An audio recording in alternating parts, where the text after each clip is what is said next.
Hello everybody, in today's video I'd like to talk about everything broken about every school in Wizard101. This will be talking about PvP and Rochambeau primarily, not really talking about PvE too much. Reason being, there's not really anything much to talk about in PvE. You know, you just quested the game, you finish the game, and there's nothing left to do until you do the end form content, which again is like PvP, raids, and Rochambeau. So yeah, in the video today, I will be setting my bias aside, strictly talking about the meta and stuff that is objectively broken in the game and has been from time to time. And you'll see some of these things have stood the test of time. For example, Ice always running the blimp pet ever since the motorist pack came out years ago. So, starting off with Storm. Now, Storm doesn't really have a lot of things going for it, but one thing Storm does have that is really good is going to be the Storm Melody Dragon. You got this pet from raiding in the Dragon Spire raid. You get access to 3 Storm Elves that are really good damage per pip.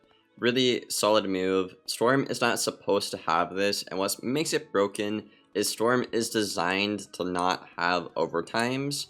But they have Storm Elf, which is arguably one of the best overtimes in the game. I wouldn't say it's the best, but it certainly does not follow suit in terms of Storm's identity and all with this day and age. And aside from that, the school doesn't really have anything going for it, aside from like Leviathan, which is a pretty good like hit and remove blades, which is something Storm is not supposed to have. They also have Clanker TC as well, which is a really good and reliable 4-pip hit for Storm in the TC. It makes sense for Storm to have the best 4-pip hit in terms of TC, and even if they ban this, they would just move on to the next one, which is Kraken, which is quite literally the same thing. If you think anything else is broken on this school, for example, if you're one of those people who complain about catch of the day, I think you just really need to look in the mirror and understand, hey, it's either a counter matchup or hey, I suck at the game and I can't rank up. Which is where a lot of the Storm delusion comes from, I like to call it, is people would get a counter matchup like a Fire versus Storm and complain about catch of the day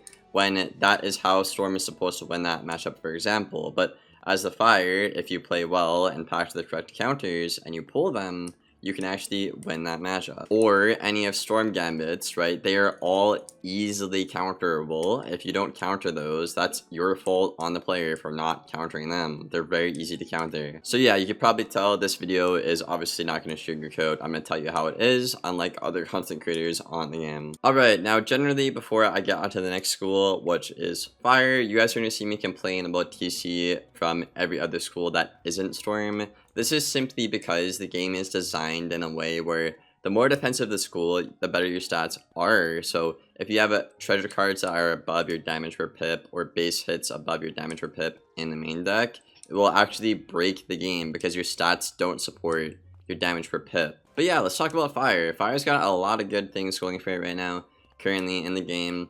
And I'd say Fire, just like Storm in a way, is one of the schools where it's completely reasonable in terms of if you win or lose and all. I would say a lot of people think that Fire King Artorias is pretty busted and broken. However, I kind of think Fire King Art is like a necessary evil to keep in the game, and it doesn't make sense that Fire of all schools should have a card like this. Could it use like a minor nerf? Yeah. Maybe. One thing that is extremely broken on this school, and just like many, is going to be the Golem.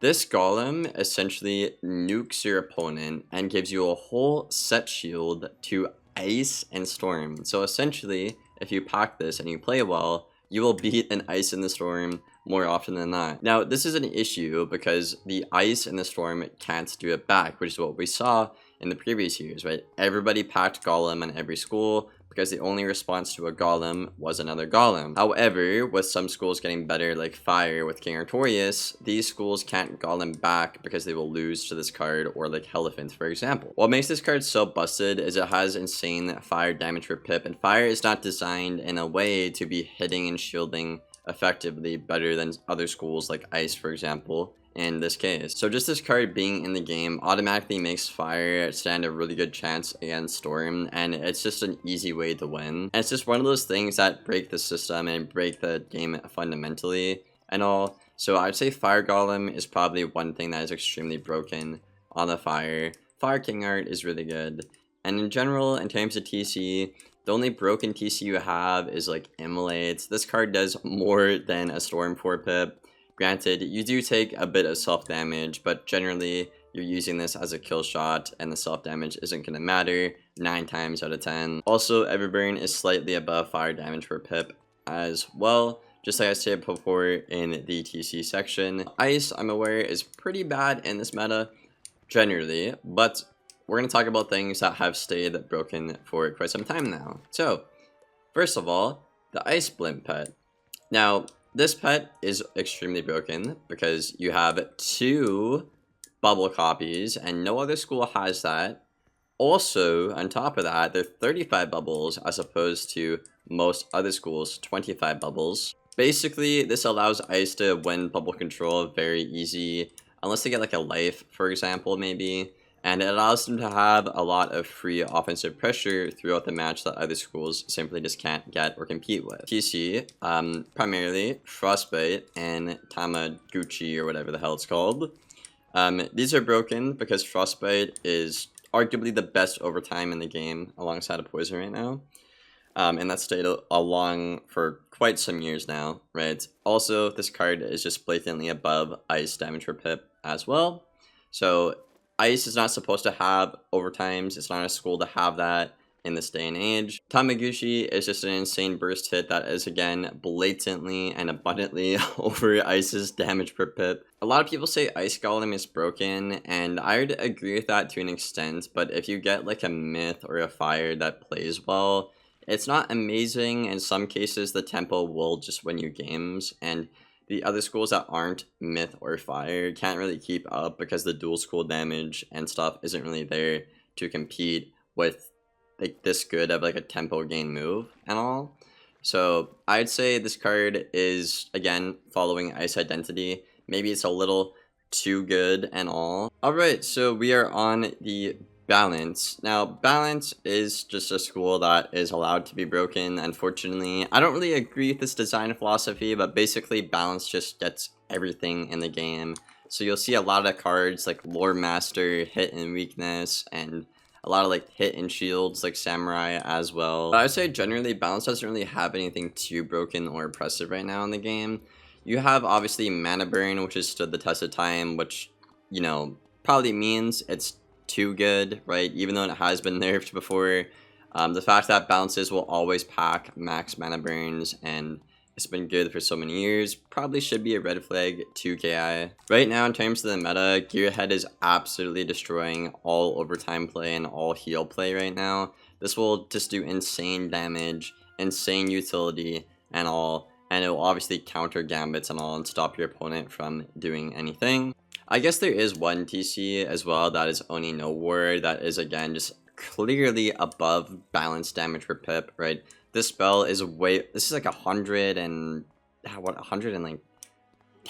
damage per pip or something, a little bit above that, like 113, close to that, I would say, around that ballpark. And again, balance is balanced around like 83 damage per pip, which is why their stats are really good. Their cards are supposed to be weaker.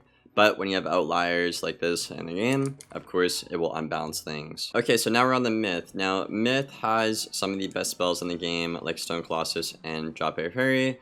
These allow Myth to play more offensive than a Storm, for example. Even though Storm is the glass cannon school and Myth isn't, but, you know, I digress. Anyways, Myth has a couple of things going for it, aside from their Shambo and KingsIsle liking the school.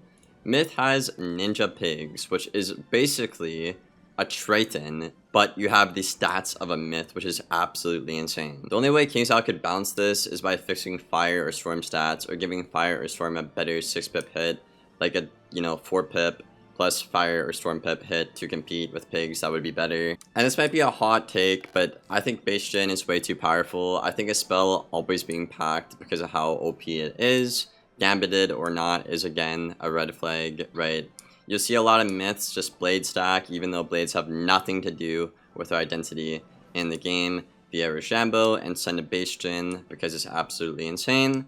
And in the matchups that they can shield against, well, they'll shield anyways and then buff up and one-shot you anyways. So the card is always good, whether you're going for the Gambit or not. Most of Myth TC did get banned, the ones that were broken and all, unlike the other schools. that we've talked about so far, so that is really good for Myth in terms of like balancing and all. Alright, so next up, let's talk about Death. Now, Death basically is going to be the anomaly in this video. Before I even talk about this, literally everything about this school right now and for the past year has been broken. Kingsaw literally has not gotten anything right on the school in terms of game balancing. So yeah, there will be a lot of complaints in this section of the video, so sorry in advance for that. Alright, so let's start off with point number 1, chromatic weakness value. So chromatic weakness value on a Death is insanely overtuned. I mean, you can kind of tell that when a 4-pip hit is doing 2 -60s, when a 6-pip hit is giving 3 -60s, and an aura clear hit is doing a hit and -70. Keep in mind, these are things you can't just empower or dark pact off. You have to use like a wand, a hidden bubble, or hit through it, which is absolutely insane. Rapier has said they are going to be looking into chromatic evaluation and all, so hopefully they can actually rein this in and make it more balanced. Death also has broken spells like Poison, like Widow, which are again arguably the best OTs in the game. I'd argue top 3 easily right now, alongside of Frostbite of course. This is broken because again, Death does not have anything to do with overtimes, so why do they have the best overtimes in the game and not a school like Fire, for example, or Myth, I guess. Ghoul being a 2-pip 55 blade is just like the most dominant nerf ever. They took Ghoul from 2 30 blades to 1 55 blade, which arguably is a buff. It depends on how you look at it, right? But this spell did not get nerfed at all, even though like, the community complained about it. Kind of unfortunate to see. Drains are also broken as well. This has been no secret. It's stood the test of time. The devs are working on a solution to this. It'll probably be out in the next patch. Basically, in case you guys don't know, Death is like 83 damage per pip or something, but drains are 113 damage per pip. And like I said at the start of the video, when your school and your stats are balanced around a certain damage per pip, you cannot have something be way above your damage per pip, or else it'll break the game and make it unplayable, which is what you've seen the past year with deaths in the game. You have new players literally hitting the top ranks because of the school being so much better than the others. The second Wraith is out, we're going to see Oni no Death be meta, because again, it's just way above damage per pip. Life is one of those schools that are always going to be pretty good in PvP, and I think Life has been sitting in the shadows for quite some time now, simply because of how just OP Death is, and Death hard counters Life in terms of meta, right? So I think once Death is nerfed, I think Life is going to be the best school in the game. Might be a hot take. I mean, maybe Balance. I think Balance and Life will be top 2. But, what's broken about this school? Okay, well, you have Woodwalker TC, which, again, are above 100 damage per pip. When Life is balanced probably around, I think, what is it, like 70-something damage per pip? So again, this is a big deal because when Life has stats like 15k HP, 70 res, and their stat profile is balanced around 70 or whatever, it's a big issue when you have a card that is like 100, you know, something damage per pip, like Storm and Fire, because Storm and Fire don't have 15k HP and 70 res unlike a Life does, right? So you guys see the issue there. And honestly, I'd say there's not really a lot to complain about on this school. I think jading is still a problem. If your opponent wants to jade and stall, they can, even though there's are counters in the game. If you're not on a Storm who's set or a Death who's super set for healing, you're just not going to win at all, unfortunately. And ultimately, that's just a player behavior issue at the end of the day, right? Because the counters do work and all if you play somebody who's normal, but the second you play somebody who just wants to heal over and over and play for rank or whatever, it's just you can't do anything unless you're on a Death or Storm who's set. Aside from that, I'd say Goat Monk, I think, is probably going to be the next best thing once Wraith gets nerfed. This card is just insanely powerful. The damage, the amount of time it takes to heal you, and the amount of healing you get is just insane for a 5-pip hit on a Life. And yeah, that's everything I got for the video, guys. It's probably a longer one. I do apologize for that. So that's everything broken about every school right now. It has stood the test of time. So you can hate me for telling the truth, or, you know, hit a like and sub on this channel. This channel is awesome. We keep it real. And yeah, I hope you guys enjoyed, and I will see you on the next one. Thank you for watching, and take care.